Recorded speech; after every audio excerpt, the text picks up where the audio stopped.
দিলদারের নায়িকা নাসরিনকে তো অনেকেই চেনেন, কিন্তু কি ঘটেছিল তার জীবনে সেটা জানেন কি? বর্তমানে তিনি কি করছেন, কোথায় আছেন, কিবা তার পরিণতি, সেই সম্বন্ধে জানব আজকে। 90-এর দশকে নায়িকাদেরকেও রীতিমতো টক্কর দিয়ে বেড়াতেন দিলদারের নায়িকা নাসরিন।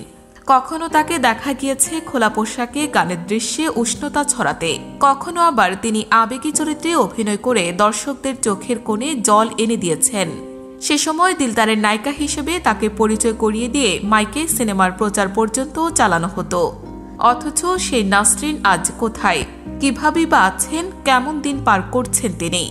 1992 সালে অগ্নিশপথ ছবির মধ্য দিয়ে রূপালী পর্দায় অভিষেক হয় তার। তারপর কৌতুক অভিনেতা টেলিসামাদের সঙ্গে জুটি হয়ে আলোচনায় আসেন তিনি। 90-এর দশকের প্রায় সব ছবিতে দেখা মিলত তার। নানা রকম চরিত্রে হাস্যরসাত্মক শো নিয়ে হাজির হতেন তিনি। কমেডির পাশাপাশি কিছু নেগেটিভ চরিত্রেও অভিনয় করে প্রশংসিত হয়েছেন ঢাকাই সিনেমার এই জনপ্রিয় নায়িকা। আর দর্শকদের কাছে তাই প্রিয় এক নাম নাসরিন। এমনকি শুধুমাত্র দিলদার আর নাসরিনের রসায়ন পর্দায় উপভোগ করতে সে সময় হাজার হাজার মানুষ হলে এসেছেন।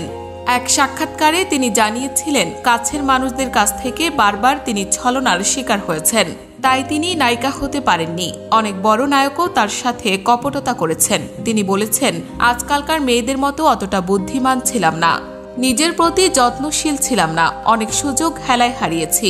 এক সময় আফসোস হতো, এখন আর হয় না। তবে যেভাবে আল্লাহ রেখেছেন সেভাবেই খুশি। তবে কষ্ট হয় সিনেমার এই অবস্থা দেখে। সিনেমা নেই, কাজ নেই, আমার মতো শিল্পীদের করুণ দিন যাপন করতে হচ্ছে। কাজ না থাকলেও নায়ক নায়িকাদের দিন তো ঠিকই চলে যাচ্ছে। ফিতা কেটে কিংবা নানা রকম ব্যবসা বাণিজ্য করে তারা তো ঠিকই রয়েছে। কিন্তু দরিদ্র শিল্পীরা যারা অতিরিক্ত অর্থের জন্য কাজ করতেন, তাদের বর্তমান অবস্থা খুবই নাজুক। নিজের ব্যাপারে তিনি জানান, আজকাল স্টেজ শো করে জীবনযাপন করছেন তিনি, কোনো মতে সংসারটা চালিয়ে নিচ্ছেন এভাবেই। নাসরিন বলেন, আমি অনেকদিন অপেক্ষায় থেকেছি, অবশেষে সিনেমার পরিচিতিটা কাজে লাগিয়ে স্টেজ শো করে জীবন চালাচ্ছি। আবেগপ্রবণ হয়ে নাসরিন আরও বলেন, একটা শো করতে গিয়ে ঢাকার বাইরে এক হল মালিকের সঙ্গে দেখা হয়েছিল। তিনি আমাকে জড়িয়ে ধরে কাঁদতে শুরু করেছিলেন। তিনি বলেছিলেন, আপা, আজ তোমাদের ছবি নেই বলে হল বন্ধ করে দিতে হয়েছে। সোনালি সেই দিনগুলো আর নেই, শুধুমাত্র বোনের খাতাতেই আজ রয়ে গেল স্মৃতি হয়ে।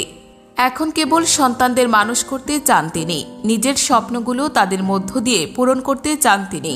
তার রয়েছে এক মেয়ে এবং এক ছেলে। নাসরিন তার ভক্তদের কাছে আকুতি জানান, স্বামী আর সন্তানদের নিয়ে তিনি যেন সুখে শান্তিতে বাকিটা জীবন কাটাতে পারেন। সন্তানদেরকেও কি অভিনয়ের পর্দায় দেখতে চান? এমন প্রশ্নের জবাবে চলচ্চিত্রের অবহেলিত নাসরিন জানান, আল্লাহর কাছে একটাই চাওয়া, সন্তানেরা যেন ভালো মনের মানুষ হিসেবে গড়ে ওঠে, তারা যেন কোনোদিন কাউকে অবহেলা না করে। দর্শক, নাসরিনের কোনো ছবি কি আপনি দেখেছেন? দেখে থাকলে অবশ্যই কমেন্ট করে জানাবেন। ধন্যবাদ।